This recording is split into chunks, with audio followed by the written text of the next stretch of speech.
بسم اللہ الرحمن الرحیم وبہ نستعین انہ خیر ناصر ومعین وصلی اللہ علی محمد وآلہ الطاہرین ان محمد بن فضیل محمد بن فضیل سے روایت ہے، قال سألتہ، میں نے امام باقر علیہ السلام سے پوچھا، ان افضل ما یتقرب بہ العباد الی اللہ عز وجل، کون سی وہ افضل ترین چیز ہے کہ جس کے ذریعے سے بندہ خدا کے قریب ہوتا ہے؟ قال افضل ما یتقرب بہ العباد الی اللہ عز وجل طاعت اللہ و طاعت رسولہ و طاعت اولی الامر۔ امام علیہ السلام نے فرمایا کہ وہ افضل ترین چیز کہ جس کے ذریعے سے بندگان خدا کے قریب ہوتے ہیں، اللہ تبارک و تعالیٰ کی اطاعت ہے، اس کے رسول کی اطاعت ہے اور اولی الامر کی اطاعت ہے۔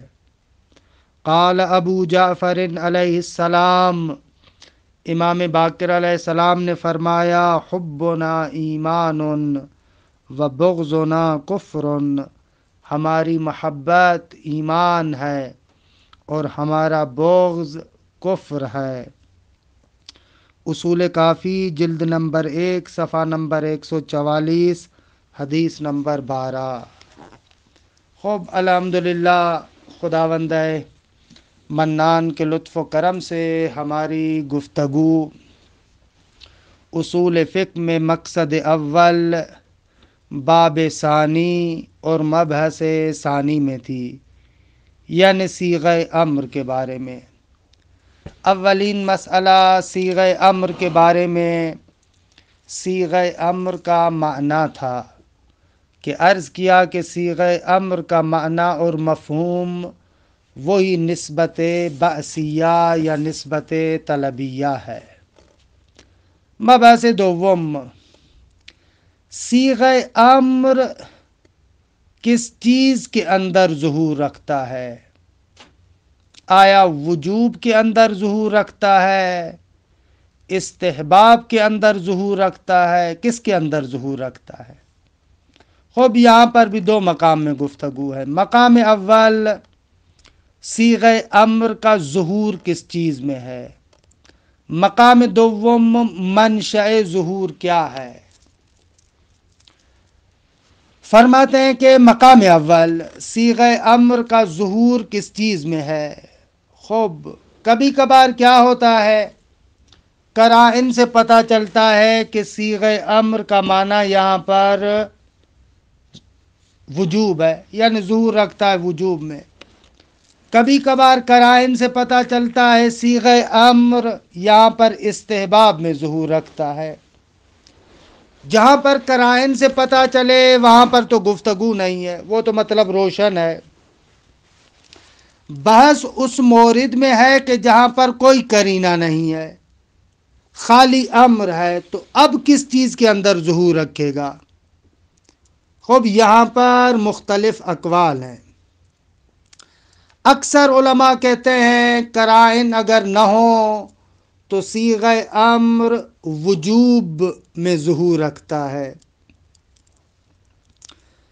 بعض افراد کا ماننا ہے کہ صیغہ امر استحباب میں ظہور رکھتا ہے۔ بعض افراد کا ماننا ہے کہ صیغہ امر مطلق طلب میں ظہور رکھتا ہے، اعم من الوجوب والندب، کہ آغا ضیاء عراقی کا یہی قول ہے۔ بعض کہتے ہیں کہ صیغہ امر مشترک لفظی ہے وجوب اور استحباب میں۔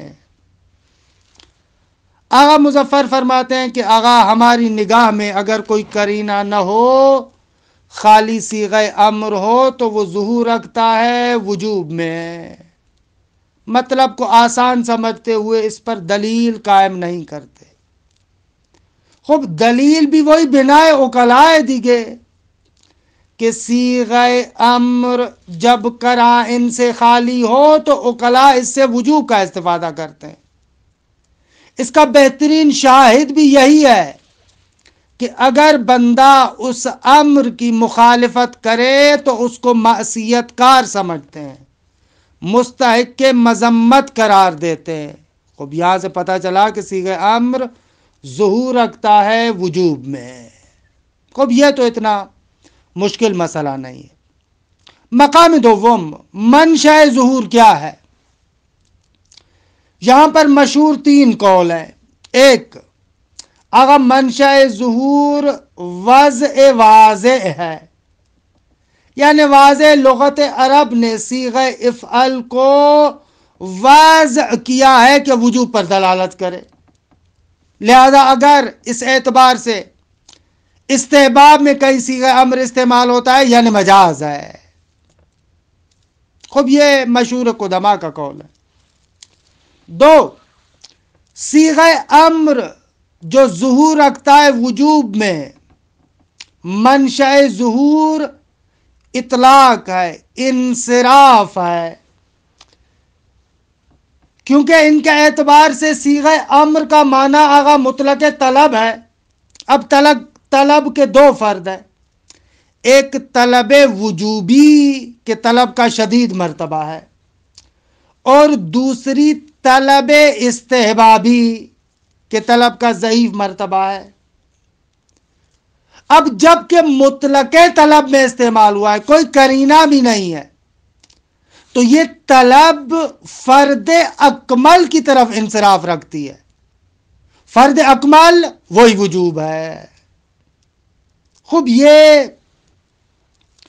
قول دوم۔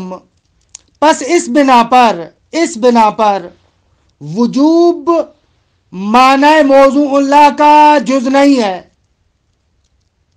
درست آقا؟ اطلاق سے سمجھ رہے ہیں آپ، انصراف سے سمجھ رہے ہیں کہ آغا ضیاء اس قول کے قائل ہیں کہ معاصرین میں آغا مکارم شیرازی حفظہ اللہ اسی قول کو مانتے ہیں۔ قول سے وہ منشأ ظہور حکم عقل ہے، آغا مظفر اسی نظر کو مانتے ہیں۔ آغا جان جیسے کہ ہم نے کہا تھا مادہ امر میں عیناً وہی بات یہاں پر بھی ذکر کرتے ہیں کہ مولویت مولا اور بندگی عبد کا تقاضا یہ ہے کہ جب بھی مولا امر کرے عقل کہتی ہے کہ حتماً بندہ اس کام کو انجام دے۔ خوب اس بنا پر صیغہ امر کا معنی وجوب نہیں ہے، معنی استحباب نہیں ہے۔ صیغہ امر کا معنی وہی نسبت باعثیہ ہے۔ عقل ہے جو سمجھتی ہے کہ یہاں پر وجوب مراد ہے اگر کوئی قرینہ نہ ہو، اور یہی سبب ہے کہ جن جگہوں پر مثلاً صیغہ امر کو استعمال کیا گیا، ایک چیز واجب ہے ایک چیز مستحب ہے، تو وہاں پر یہ نہیں کہیں گے کہ صیغہ امر وجوب اور استحباب دونوں میں استعمال ہوا ہے۔ مثلاً روایت میں آتا اغتسل للجمعۃ وللجنابہ، جمعے اور جنابت کا غسل کرو۔ خب غسل جمعہ مستحب ہے، غسل جنابت واجب ہے۔ خب یہاں پر اغتسل کس معنی میں استعمال ہوا ہے؟ آیا دونوں معنیوں میں استعمال ہوا ہے؟ یہ تو استعمال لفظ فی اکثر من معنی واحد ہو جائے گا۔ آیا مجازن مطلق طلب میں استعمال ہوا ہے؟ تو اس کے لیے قرینہ چاہیے۔ لیکن اگر ہماری بات کو مان لیا جائے کہ ہم نے کہا کہ صیغہ امر اپنے معنی میں استعمال ہوا، یہ عقل ہماری ہے جو وجوب سمجھ رہی ہے۔ خب اگر جنابت کے غسل جمعہ کے استحباب پر قرینہ نہ ہوتا اور فقط یہی روایت ہوتی تو ہم کہتے جمعہ بھی واجب ہے۔ بس جمعے کے لیے جو آپ کہہ رہے ہیں کہ مستحب ہے، وہ قرینہ خارجیہ سے آپ کو پتہ چلا ہے، نہ کہ اغتسل سے، کہ یہاں پر اغتسل وجوب اور استحباب دونوں میں استعمال ہوا ہو۔ اب یہ مطلب کہ آسان مطلب ہے، عبارت کی تطبیق کرتا ہوں، بعد میں مطلب دیگے دوسرے مطلب کو ذکر کریں گے۔ خوب عبارت دیکھیں، مطلب آسان ہے۔ ظہور صیغت فی الوجوب، فرماتے ہیں صیغہ امر کا ظہور وجوب میں۔ اختلف الاصولیون فی ظہور صیغت الامر فی الوجوب وفی کیفیتہ علی اقوال، کہ دونوں مقامات کو جمع کر دیا انہوں نے۔ اصولیوں کا اختلاف ہے کہ صیغہ امر آیا وجوب میں ظہور رکھتا ہے، اس میں بھی اختلاف ہے۔ وفی کیفیت ہی، اور کیسے وجوب میں ظہور رکھتا ہے۔ اختلفوا علی اقوال والخلاف یشمل صیغۃ افعل وما شابہہا وما بمعناہا من صیغ الامر۔ اگر یہ اختلاف فقط صیغہ افعل میں نہیں ہے، بلکہ جو بھی افعل کی طرح ہے، جو بھی افعل کے معنی میں دوسرے صیغ امر ہے، ان سب کے بارے میں یہی بات ہے۔ والاقوال فی المسألۃ کثیرۃ، اس مسئلے میں اقوال زیادہ ہے۔ وَأَهَمُّهَا قَوْلَانِ، پہلے مرحلے کے لیے، أَحَدُهُمَا أَنَّهَا ظَاهِرَةٌ فِي الْوُجُوبِ، پہلا قول یہ ہے کہ صیغہ امر ظہور رکھتا ہے وجوب میں۔ حالا ظہور رکھتا ہے وجوب میں، اما لِكَوْنِهَا مَوْضُوعَةً لَا، جیسا کہ مشہور ایسے کہتے ہیں، یا تو صیغہ امر اس کے لیے وضع کیا گیا ہے، او من جہت انصراف الطلب الى اکمل الافراد، یا آغا اس لیے کہ مطلق طلب کے لیے وضع ہوا ہے، لیکن طلب کا انصراف اکمل افراد کی طرف ہے۔ درست ہے، یہ پہلا قول۔ دوسرا ثانیہما کہ انہا حقیقت فی القدر المشترک بین الوجوب والندب، دوسرا قول یہ ہے کہ آغا یہ جامع ہے وجوب اور ندب کے لیے، یعنی مطلق طلب۔ وَهُوَ الْقَدْرُ الْمُشْتَرَكُ، وہ یعنی یہ قدر مشترک، وَهُوَ مطلق الطلب الشامل لهما، وجوب اور ندب دونوں کو شامل ہے۔ من دون ان تکون ظاہرۃ فی احدہما، کسی ایک میں ظہور نہیں ہے اس کا۔ والحق انہا ظاہرۃ فی الوجوب، قول حق یہ ہے کہ صیغہ امر ظہور رکھتا ہے وجوب میں۔ ولیکن لا من جہت کونہا موضوعۃ للوجوب، البتہ نہ اس وجہ سے کہ اس کو وضع کیا گیا ہے وجوب کے لیے۔ ولا من جہت کونہا موضوعۃ لمطلق الطلب وان الوجوب اظہر افرادہ، اور نہ اس اعتبار سے کہ اس کو وضع کیا گیا ہو مطلق طلب کے لیے اور وجوب اس کا اکمل فرد ہے، نہ نہ نہ۔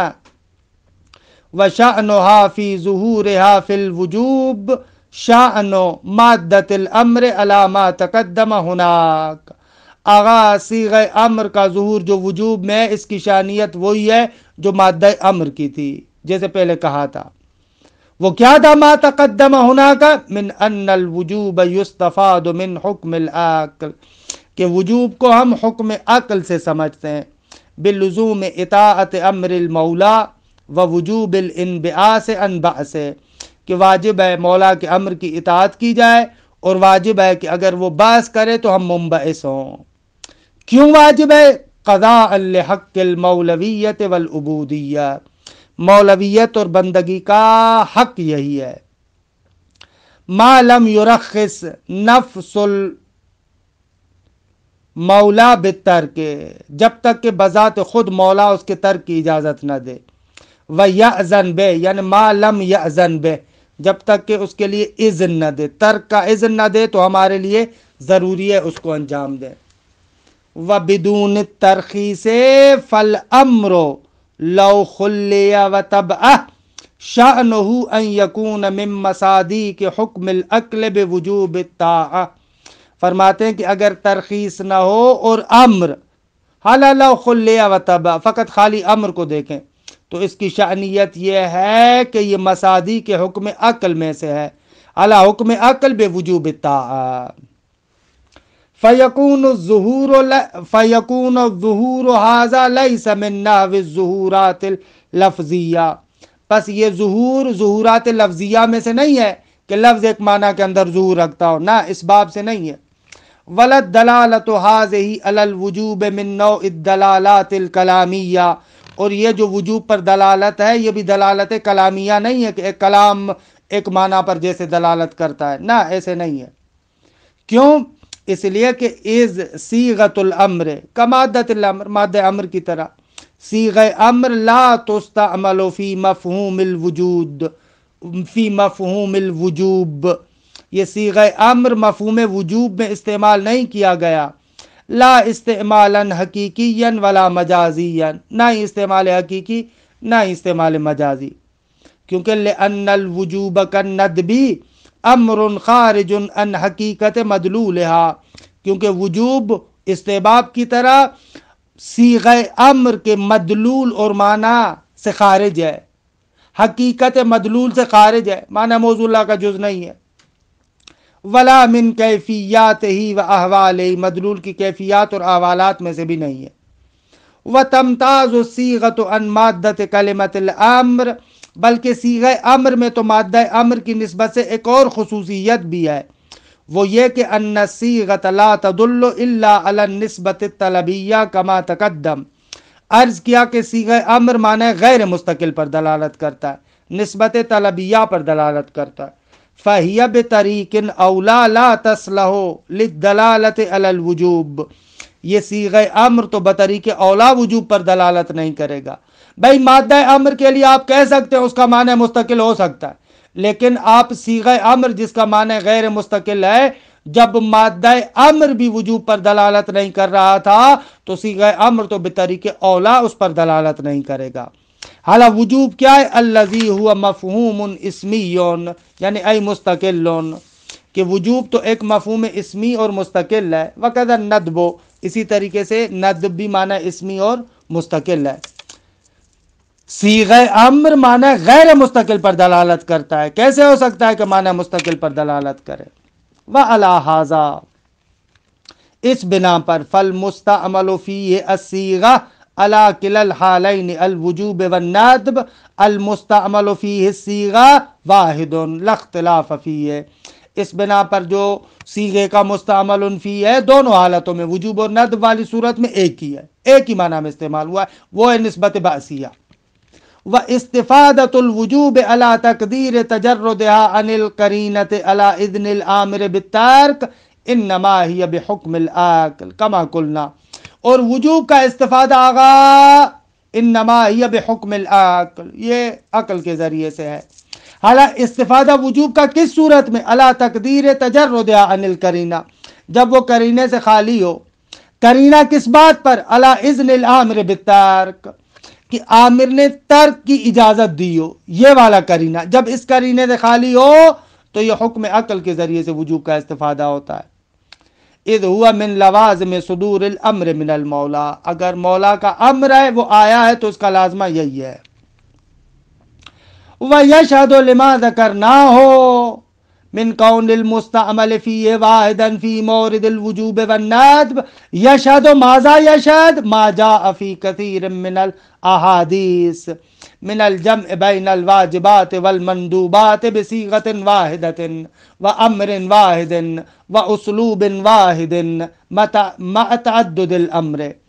آغا ہمارے ما ذکرنا کے لیے شاہد ہے، ما ذکرنا کیا تھا کہ مستعمل فی وجوب اور ندب ان دونوں کے مورد میں ایک ہی ہے، اس کے لیے شاہد کیا ہے؟ ما جاء، وہ موارد کے جو بہت ساری احادیث میں آئے ہیں۔ بھائی کیا آیا ہے بہت ساری احادیث میں؟ من الجمع بین الواجبات والمندوبات، واجبات اور مستحبات کو ایک ہی عبارت میں جمع کیا گیا ہے، بصیغۃ واحدۃ وامر واحد واسلوب واحد مع تعدد الامر۔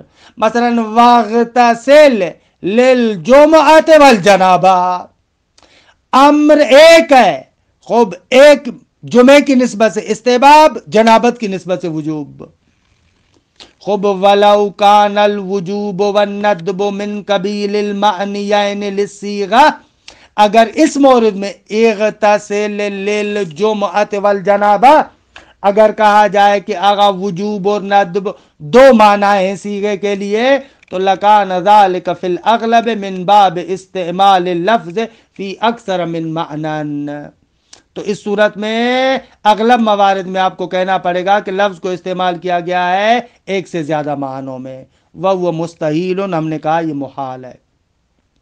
او تعویل ہی، یعنی او من باب تعویل ہی، یا تو آپ کہیں کہ نہ آغا یہاں پر مطلق طلب کو ایک معنی جامع کو ارادہ کیا گیا ہے، او تعویل ہی بے ارادت مطلق طلب کہ البعید ارادت ہو، کہ بہت بعید ہے کہ آپ ان موارد میں کہیں کہ مطلق طلب میں استعمال ہوا ہے۔ البعید ارادتہ من مساق الاحادیث، وہ جو سیاق احادیث کا اسے یہ نہیں سمجھ میں آتا، بعید ہے بہت۔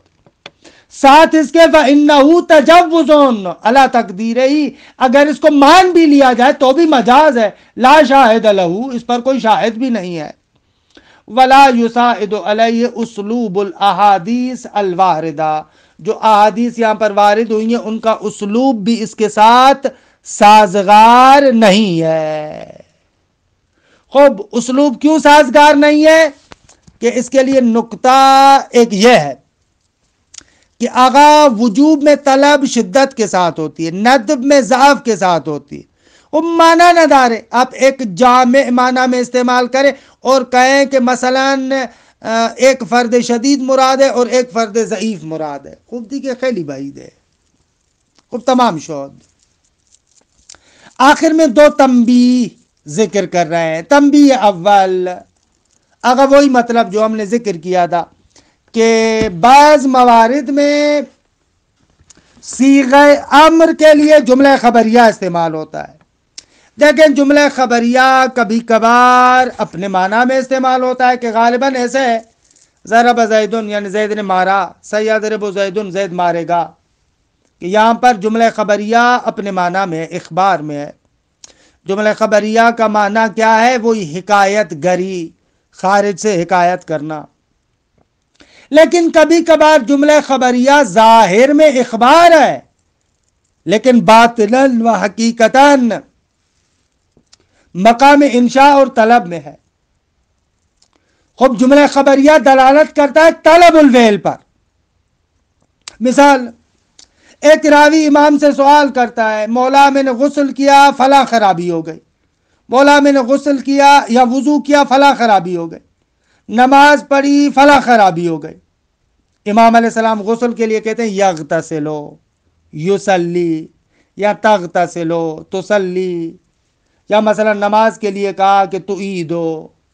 خب یہاں پر تغتسلو، تصلی، تعیدو جملہ خبریہ ہے، فعل مضارع ہے، لیکن مقصود اخبار نہیں ہے، مقصود انشاء ہے، یعنی دوبارہ غسل کرو، یعنی دوبارہ وضو کرو، یعنی نماز کا اعادہ کرو۔ جملہ خبریہ ہے لیکن مقصود کیا ہے؟ انشاء ہے۔ درست آگا؟ خوب ایسے بھی ہوتا ہے، بالکل ایسے ہوتا ہے، کبھی کبھار ایسے ہوتا ہے۔ میں نے بعض آیات کی بھی مثال آپ کو اول بحث میں دی تھی کہ وَلِلَّهِ عَلَى النَّاسِ حِجُّ الْبَيْتِ، جملہ خبریہ ہے۔ إِنَّ الصَّلَاةَ كَانَتْ عَلَى الْمُؤْمِنِينَ كِتَابًا مَوْقُوتًا، جملہ خبریہ ہے۔ یا کتب علیکم الصیام، جملہ فعلیہ ہے۔ کتب علیکم القتال، جملہ فعلیہ ہے۔ خوب اصل مقصد تو روشن ہے۔ خوب سوال یہ ہے، ایک نقطہ جس کی طرف میں اشارہ کروں، اصل اس جملہ خبریہ کی دلالت اس انشاء پر کس طریقے سے ہے؟ یہاں پر آقا کہتے ہیں کہ یہ اسباب کنایہ ہے۔ کیا ہے؟ اسباب کنایہ ہے، ذکر اللازم و ارادت الملزوم۔ کیسے؟ ایسے یعنی کأنہ امام علیہ الصلوۃ والسلام اس مسئلے کو بالکل مفروغ عنہ قرار دے رہے ہیں، یعنی سامنے والا اتنا مطیع ہے کہ میں جو یہ کہہ رہا ہوں کہ جاؤ جا کر دوبارہ غسل کرو، وہ اٹھے گا جا کر دوبارہ غسل کرے گا، کأنہ اس نے غسل کر لیا۔